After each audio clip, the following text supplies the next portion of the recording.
तर ठाकरे गटाचं आज नाशिक इथं राज्यव्यापी अधिवेशन पार पडणार आहे। ठाकरे गटाच्या शिबिरामध्ये आज 5 ठराव मांडण्यात येणार आहेत। मराठा आरक्षणावरून सरकारच्या निषेधाचा ठराव देखील यावेळी मांडण्यात येणार असल्याची माहिती मिळते आहे।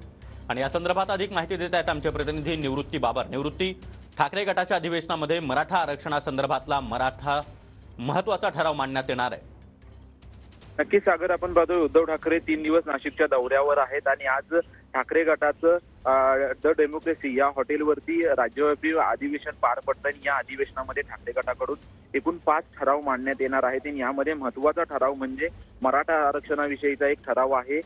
राज्य सरकार आणि केंद्र सरकारकडून मराठा आरक्षणावरती वारंवार जे आहे ते उशीर केला जातोय, त्यामुळे राज्य सरकार आणि केंद्र सरकारचा निषेध करण्याचा ठराव जो आहे तो आज राज्यव्यापी महाधिवेशनामध्ये जो आहे तो ठाकरे गटाकडून मांडण्यात येणार आहे। हा ठराव जो आहे तो शिवसेना नेते अनिल देसाई आणि भास्कर जाधव यांच्या मार्फत मांडण्यात येईल। त्याचसोबतच आणखी एकूण 5 ठराव जे आहेत ते या राज्यव्यापी अधिवेशनामध्ये मांडण्यात येणार आहे। ते सकाळी 10 वाजता जे आहे ते राज्यव्यापी अधिवेशनाला ही सुरुवात होणार असून बरोबर आहे निवृत्ती, त्यामुळे या अधिवेशनाकडे आपलं लक्ष असणारच आहे। वेळोवेळी ताज्या अपडेट्स आम्ही तुमच्याकडून घेत राहू।